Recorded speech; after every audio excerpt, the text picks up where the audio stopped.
Hi everyone, welcome back to my channel, or if you're new here, my name is Yanis and I run a small embroidery business from my home called Percy's Angels.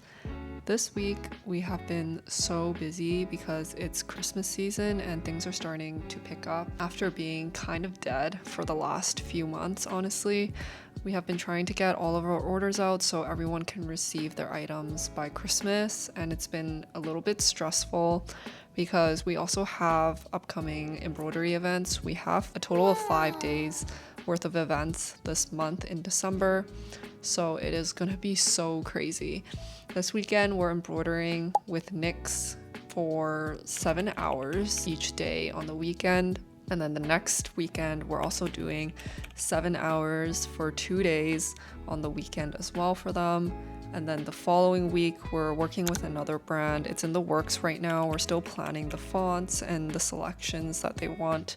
That one will be 6 hours for 1 day on the weekend. The most difficult part about live events is the logistics, like I've said before, because there's just so much planning that goes behind the scenes. I think being there is the least stressful, other than the fact that you might mess up a brand new shirt that someone just purchased. That comes with experience and knowing what type of fabrics we're going to be working on during the event. There's a lot of back and forth with the client, choosing what they want and trying to meet expectations. I've also written up what I want to post on Indeed, our first hire for the first time, and I don't know how it's gonna go because I have no experience in hiring anyone or thinking of even doing it.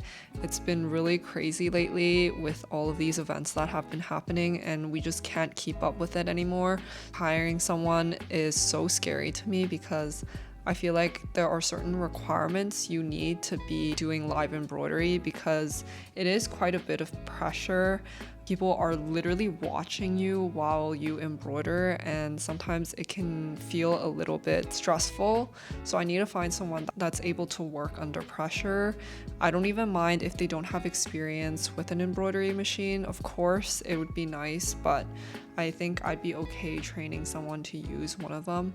We're gonna list our job listing in the next couple of days. Hopefully I can find someone in the next few weeks. So this is how our menu looks like right now. There are 3 or 5 icons, 3 fonts, and then 6 colors.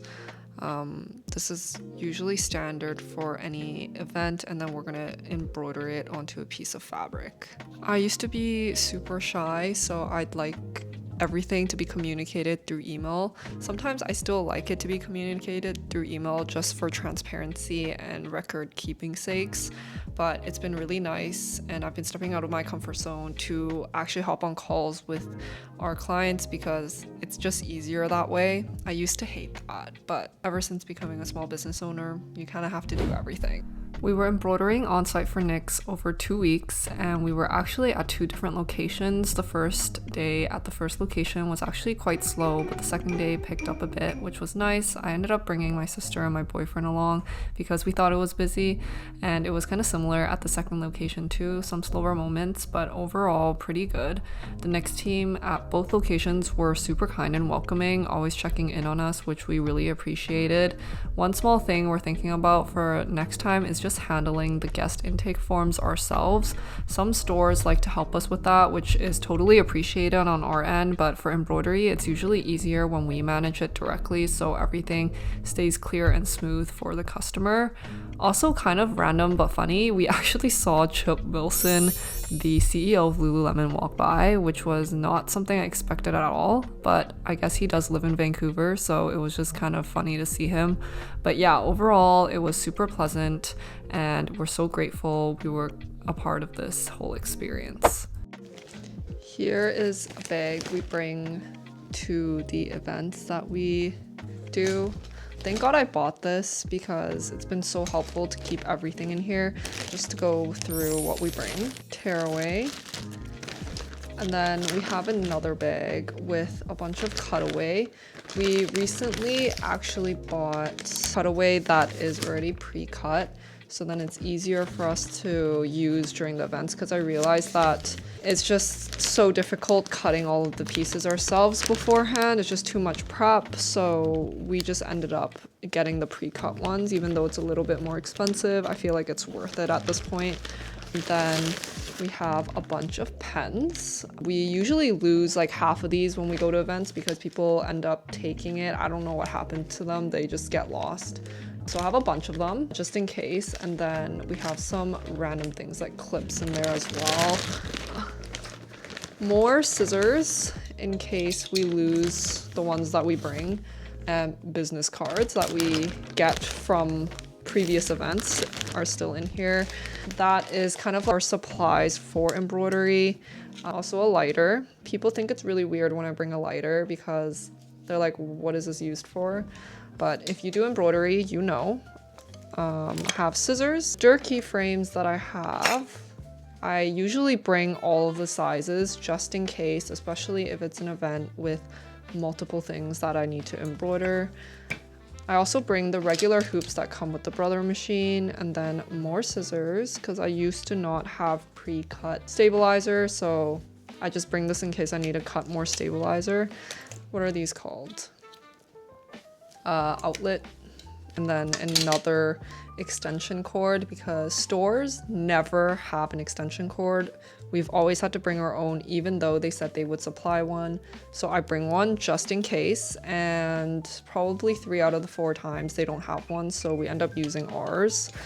I basically bring everything just to be super prepared, otherwise I will freak out. Just gotta prepare for the worst. We also bring Maggie frames with us to all of our live events because it is just the fastest for hooping purposes, and I trust it the most because magnetic hoops have always helped me streamline the process. Otherwise, you are left with hooping it manually, which is really time consuming and also really annoying as well.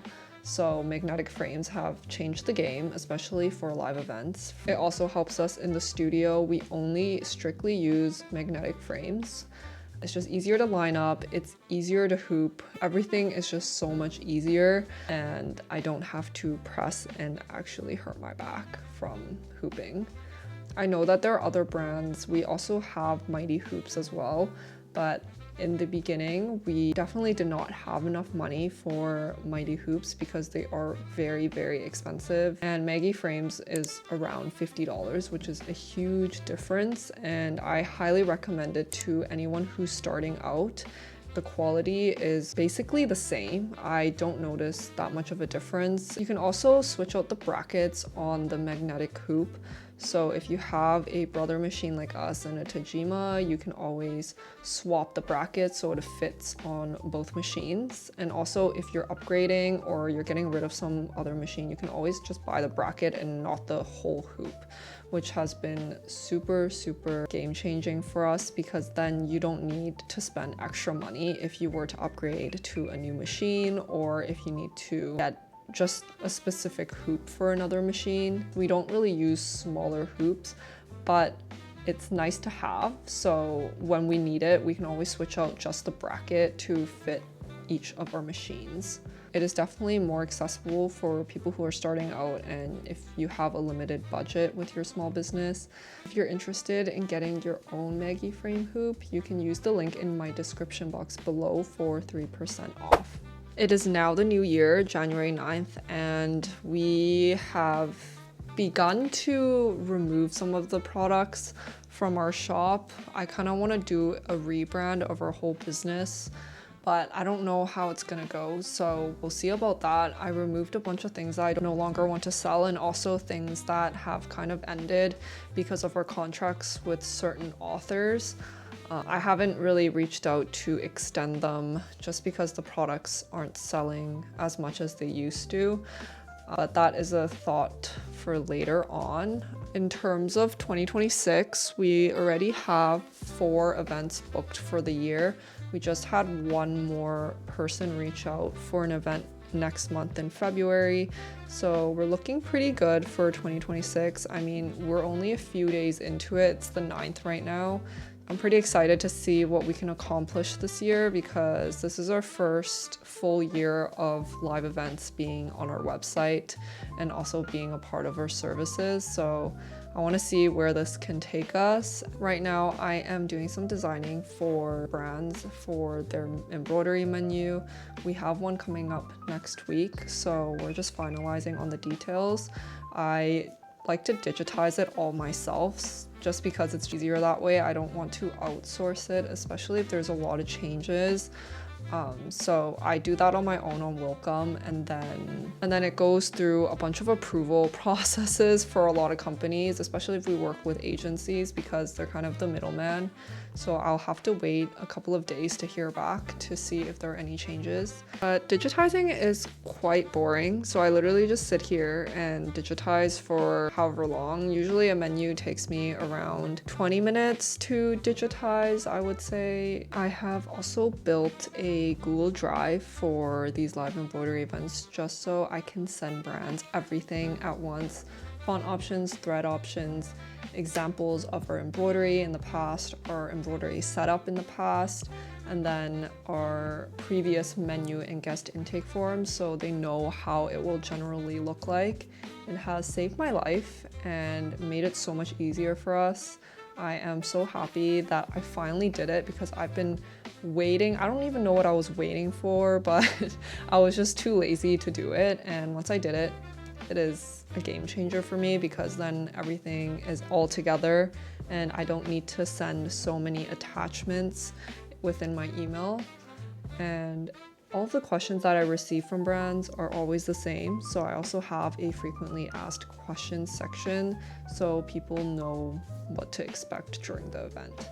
To recap 2025, honestly, it has been a wild ride. Our sales have dropped significantly because of the US tariffs. When I say significantly because I would say 75% of our customers come from the United States. So we lost probably at least 50% of our sales, which completely sucks. But it has been kind of replaced by live events, which is really nice for us this year. Just so happens we started doing it this year, so thank God we did that. Otherwise, I don't know how our business could have survived this year. But things are looking a little bit better because there are shipping options from Canada to the States now, and more people are willing to buy. But even then, we have to pay exorbitant prices to ship to the States because of the tariffs. And it's just been ridiculous. We have tried so many mailing services, all of them charge an arm and a leg for shipping. So we have considered canceling shipping to the States, but I don't know if we should do that. We just charge around $30 for shipping to the States right now. If people want to buy it, they can buy it, and tariffs are included in the fee, which I think is fair for the customer, just so everything is transparent. I want to be as transparent as possible. But in terms of sales, everything like that, it has definitely dropped, and it's been very, very difficult being a Canadian small business owner right now. We can only think positively for 2026. Hopefully the tariff situation changes or something happens and we're able to ship to the States again, because a parcel used to cost us around $8 to $15 to ship. Now it's costing us anywhere from $30 to $60, depending on how heavy it is and how much the customer bought. It can even go up to probably $100. So sometimes I'm like, it's probably not worth it for us to ship there at all, but I guess we make some money, some profits, so I don't really mind doing it. And a lot of our customers are from the States, so I don't really want to get rid of every single person, even if they're willing to pay a little bit extra to support us. 2025 just taught me to definitely maximize and increase your revenue streams, because you never know what's going to happen. Our e-commerce side of things always gave us the most amount of income, but this year, yes, it's still the most, but it is a lot less than it used to be, and the percentage is kind of balancing with live events and also my brand sponsorships. So definitely look into expanding your revenue streams, especially if you are just doing one thing. It never hurts to do something else as well. And then on Etsy side of things, so not my standalone website, we are down 86% in 2025. That's really scary and very sad because I don't think Etsy is really showing our stuff to US customers anymore. I received an email like earlier this year saying that they're prioritizing Canadian small businesses to Canadians. So yeah, 86% down in terms of revenue and orders. That's scary. I never expected that to happen, but it is what it is. Lucky that we have live events to cover that, and I've started YouTube and everything like that to kind of cover up the loss of revenue. Otherwise, we would be very stressed, very unmotivated, and I don't know what we could have done. In 2026, I hope to make more original products, and what I mean by that is manufacturing my own tote bags or manufacturing something of my own. We also want to look into starting monogramming with hot foil presses, so I've been looking on Facebook Marketplace for that and also on Amazon. I don't know which one to get because they are a little bit pricey. I think it ranges from $250 for something that is obviously not as great quality to a few $1,000s. I'm also looking to do laser engraving. That is something I've been looking at for months and months now, but I haven't purchased the machine yet. I don't know which one. I'm still doing research. Gotta do my fair share of due diligence before I buy anything. And both of those I want to offer live services for, because I think there's a gap in the market in Greater Vancouver for me to do that. So we have been really trying to expand on that field to focus locally since we're not doing so well across in the States. So yeah, that is definitely something we're looking into doing. I hope I can find a machine soon so I can get started and kind of test the waters a little bit and learn how to use it myself. I'm really excited about that. Thank you so much for watching my video. I hope you enjoyed. If you like small business content, don't forget to give it a thumbs up and subscribe. Bye.